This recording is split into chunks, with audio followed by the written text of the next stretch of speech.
भूतिया हवेली का रहस्य। ये कहानी एक ऐसे गांव की है जहां हर कोई उस हवेली के बारे में जानता था। वह हवेली जो अब एक खंडहर में तब्दील हो चुकी थी। कुछ साल पहले उस हवेली में एक परिवार रहता था, लेकिन एक रात अचानक पूरे परिवार का सफाया हो गया।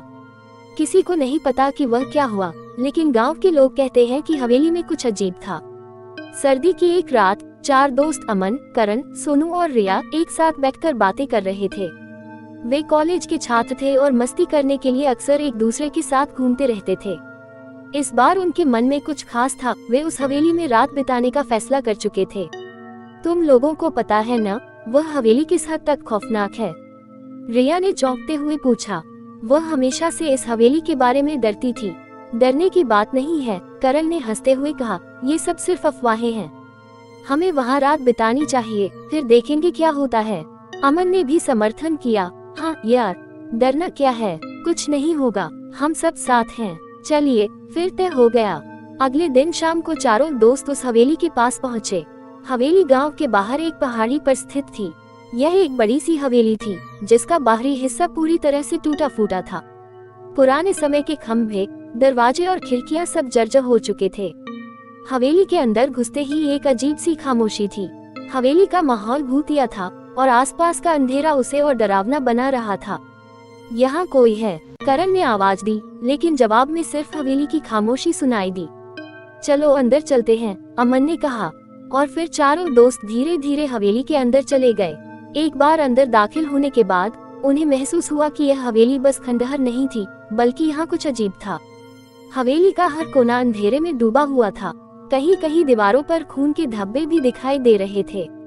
अमन ने अपने हाथ में जलती हुई टॉर्च को घुमा दिया तो एक पुरानी सी तस्वीर दीवार पर लगी हुई दिखाई दी।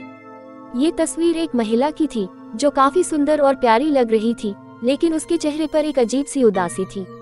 ये कौन है? सोनू ने तस्वीर को देखकर पूछा। पता नहीं, रिया ने जवाब दिया, पर लगता है ये हवेली के पुराने मालिक की पत्नी होगी। हम यहाँ क्यों खड़े हैं? करण ने फिर से आवाज दी। चलो थोड़ी देर आराम से बैठते हैं। चारों दोस्त एक पुराने से कमरे में चले गए जहाँ एक पुराना पलंग और कुछ टूटी फूटी कुर्सियाँ पड़ी थीं। उन्होंने अपनी बैग से कुछ स्नैक्स निकाले और बैठने लगे, लेकिन जैसे ही वे आराम करने लगे उन्हें महसूस हुआ कि चारों ओर कुछ अजीब सा हो रहा है। कमरे की दीवारों पर धुंधली सी परछाइयाँ चल रही थीं और हल्की सी हवा के साथ एक अजीब सी आवाजें आ रही थीं। क्या तुम लोग भी ये सुन रहे हो? रिया ने डरते हुए पूछा। कुछ नहीं है, तुम डरी हुई हो, करण ने उसकी बातों को नजरअंदाज करते हुए कहा। लेकिन तभी अचानक कमरे की एक दीवार पर एक खौफनाक चेहरा उभर आया। वह चेहरा पहले तो धुंधला था, लेकिन फिर धीरे धीरे साफ होता गया। चारों के होश उड़ गए। वह चेहरा किसी और का नहीं, बल्कि उस तस्वीर वाली महिला का था। यह क्या है? सोनू ने कांपते हुए पूछा। हमारे साथ कुछ गलत हो रहा है, अमन ने कहा। हमें यहाँ से निकलना चाहिए। लेकिन जब वे उठने लगे तो अचानक हवेली की हर दिशा में दरवाजे और खिड़कियां अपने आप बंद होने लगी। हवेली की दीवारें दर दर कर घुलने लगी और अजीब सी आवाजें आने लगी, जैसे किसी ने चीख मारी हो। हम नहीं निकल सकते, रिया की आवाज कांप रही थी। यहाँ कोई न कोई तो है।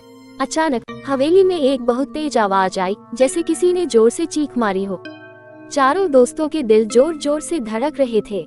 वे घबराए हुए थे, लेकिन तभी उन्हें एक पुराने लकड़ी के दरवाजे से बाहर जाने का रास्ता नजर आया। वे जल्दी से उस दरवाजे की ओर दौड़े, लेकिन जैसे ही वे दरवाजे के पास पहुंचे, वह दरवाजा अपने आप बंद हो गया। अब हम क्या करेंगे? करण ने हड़बड़ी में पूछा। शायद हमें सच्चाई का सामना करना पड़ेगा, अमन ने डरते हुए कहा। ये हवेली किसी भूतिया शक्ति से घिरी हुई है। तभी अचानक हवा में एक कटा हुआ आवाज आई। तुम लोग यहाँ क्यों आए हो? चारों दोस्तों ने हड़बड़ी में चारों ओर देखा। उस कमरे के एक कोने में वह महिला खड़ी थी जिसकी तस्वीर उन्होंने देखी थी। उसकी आंखें पूरी तरह से सर्द और शांत थीं, लेकिन चेहरे पर एक खौफनाक मुस्कान थी। तुम लोग मेरे शिकार हो, महिला ने कहा और उसकी आवाज में गुस्से की झलक थी। चारों दोस्तों के होश उड़ गए। सोनू की आंखों में आंसू थे और रिया की सांसें थम चुकी थीं। क्या तुम हमें मारना चाहती हो? अमन ने डरते हुए पूछा। महिला ने धीमे से सिर झुकाया और फिर एक खौफनाक हंसी हंसी। तुम सभी को मेरी मदद करनी होगी, महिला बोली, तभी तुम बच पाओगे। मदद? हम कैसे मदद कर सकते हैं? करण ने चिल्लाया। महिला ने आंखों से संकेत किया कि वे कमरे के एक और कोने की ओर बढ़ें। वहां एक पुराना किताबों का ढेर पड़ा हुआ था। महिला ने अपनी उंगलियों से किताबों की ओर इशारा किया। ये किताबें मुझे वापस चाहिए, महिला ने कहा। अमन और उसके दोस्तों ने जल्दी से किताबों को खंगालना शुरू किया। उनमें से एक किताब निकली जिसमें कुछ अजीब से चित्र और कुछ रहस्यमय मंत्र लिखे थे। जैसे ही उन्होंने उस किताब को निकाला, हवेली में एक अजीब सी शांति छा गई। अब तुम सब जा सकते हो, महिला की आवाज और धीमी हो गई। लेकिन याद रखना, इस हवेली में आने वाले हर इंसान को मेरी मदद करनी ही होती है। चारों दोस्तों ने उस हवेली से बाहर निकलते ही सांस ली। हवेली के पास पहुंचते ही सबने एक दूसरे को देखा और फिर मुंह से एक ही शब्द निकला, हम कभी भी वापस नहीं आएंगे। उस दिन के बाद वे चारों दोस्तों ने हवेली के बारे में किसी से एक शब्द भी नहीं कहा। लेकिन गांव के लोग अब भी कहते हैं कि उस हवेली में अब भी कोई आवाजें आती हैं और कोई भी वहां रात बिताने की सोच भी नहीं सकता।